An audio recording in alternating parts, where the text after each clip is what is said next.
Now, welcome back, guys and gentlemen. It's been a day full of chaos at the Parliament of Kenya. Everybody is calling for the arrest of the former Deputy President of the Republic of Kenya, that is, one former Deputy President Rigathi Gachangua. So, the majority leader Kimani Ichung'wah, or as the Gikuyus call him Kimani Kimanongo, has been everywhere in the Parliament of Kenya, shouting and screaming at the highest of his voice, saying that the former deputy president needs to be in jail. So, this has been echoed by every member of parliament that is aligned or that is benefiting from the broad-based government which was formed by the former Prime Minister of the Republic of Kenya, Raila Amolo Odinga, and the current President, William Samoei Ruto. So, as of today, it was the day that the Parliament of Kenya resumed a sitting, and they have been discussing here and there on how the country has been since they went for a recess, that is to go and supervise or patronize on whatever was happening in the constituencies using the CDF and the NGCDF money and the Gulf funds that have been allocated to the constituencies. So as the members of parliament have resumed their sittings in the National Assembly of Kenya, they went there with one agenda. The first agenda that they spoke about was the arrest and torture of one member of parliament for Junja, Mheshimiwa George Koimburi. And the other agenda that has really woken up the demons of the Parliament of Kenya.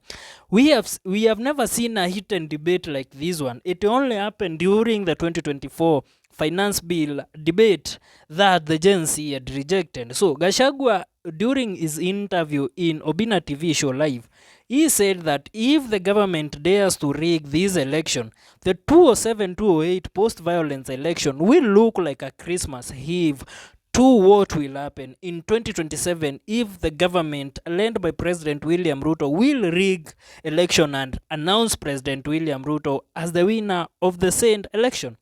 So, Kimani Ichung'wah, who doubles as the majority leader in the National Assembly of Kenya and who also was a confidant of the former deputy president, Rigathi Gachangua, has come out in fumes, and he is saying that no matter what it takes, the government and the Parliament of Kenya must ensure that the former deputy president Rigathi Gachangua has been held into account on whatever he said during his show with Obina TV live in his Munyoro residence.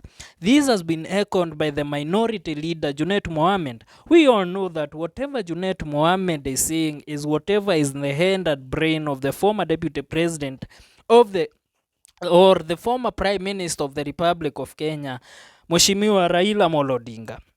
So Junet has said this, that the Wamunyoro guy, that is the one former Deputy President Rigathi Gachangua, went ahead to incite Kenyans and refused to appear before the NCIC Commission to record a statement over his insightful utterances during issue with Obina. So everybody in the parliament is speaking about this, but what is worrying us is that the confidant of one former deputy president Rigathi Gachangua are nowhere to defend him. We cannot see Mheshimiwa Gogoyo. We are not seeing Jerry Maina defending Gachangua. We are not seeing one member of parliament from Kiharu, who is the former chair of the Budget and Appropriations Committee, Didi Nyoro, defending Rigathi Gachangua. So I want you guys to listen to what the minority leader Junet Mohammed has to say about Rigathi Gachangua arresting. Not be valid, or you will not be a valid Kenyan, Mr. Speaker. You will not be a valid citizen of this country. Mr. Speaker, this is a house that addresses matters of concern to the people. That is our mandate constitutionally. And if we do not arrest this matter, as Swahili people say, usipojenga ufa, usipoziba ufa utajenga ukuta, Mr. Speaker. If we do not arrest this matter as early as now, Mr. Speaker, this is a man who has lost his head, this is a man who has lost his soul, and he wants to take this country to the precipice so that people can fight, Mr. Speaker. Mr. Speaker, I take pride because I did not know I was impeaching initially a man of this type. I never thought I impeached him based on gross violation of the Constitution and other things. But now I've realized, Mr. Speaker, madness, mental problem is not walking naked in the street. You could be dressed in your suit, Mr. Speaker, with a tie, but you're a madman, Mr. Speaker.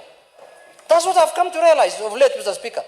Because a leader of that type, a leader who wants to lead a political party in this country, cannot say, now what's happening, Mr. Speaker, he is almost making a region of this country look like an alien in this country. Very soon he wants to fence it off, like the Aberdare forest.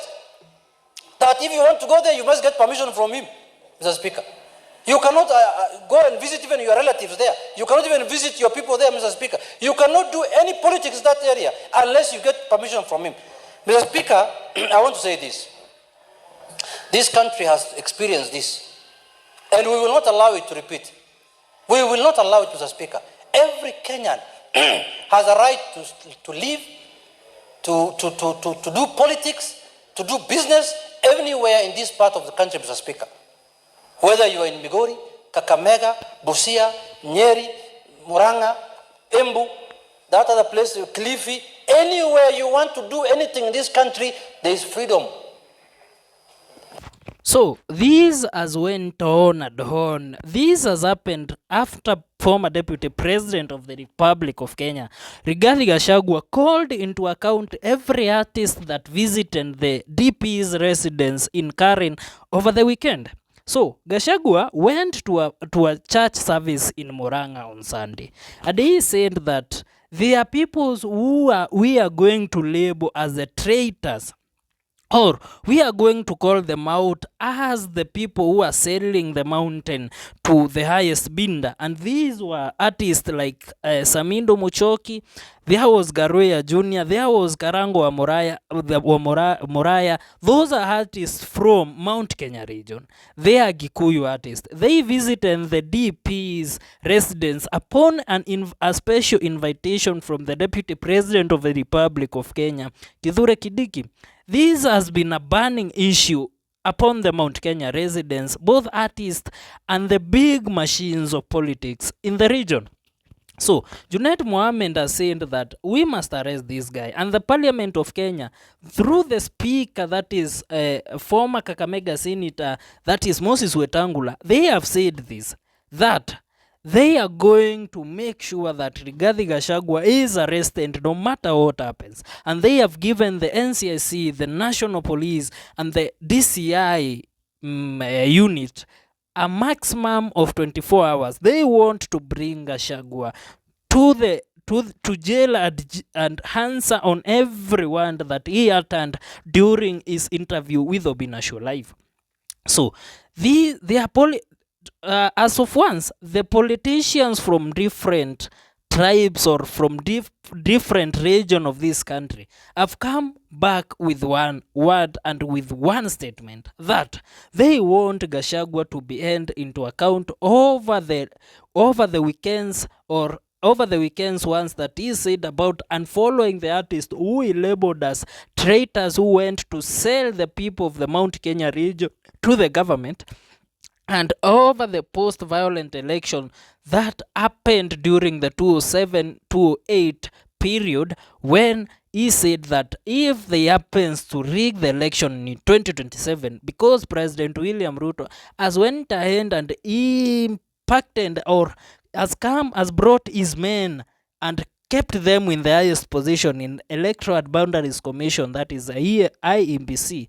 Gachangua said that if those men makes a move of rigging the election, the 2007-2008 post-violent election will look like a Christmas Eve come 2027. So guys, are these guys speaking the words of their masters? We all know that if they're speaking the words of their masters, and one of them said, the CS for finance, that is John Mbadi, he said, if you want to hear the mind of former Prime Minister of the Republic of Kenya, Mheshimiwa Raila Amolo Odinga, listen to what Junet is saying. And if you want to understand the moves that President William Ruto is planning for the opposition, listen to what Kimani Ichung'wah or Kimani Kimanongo, the majority leader in the Parliament of Kenya, is saying.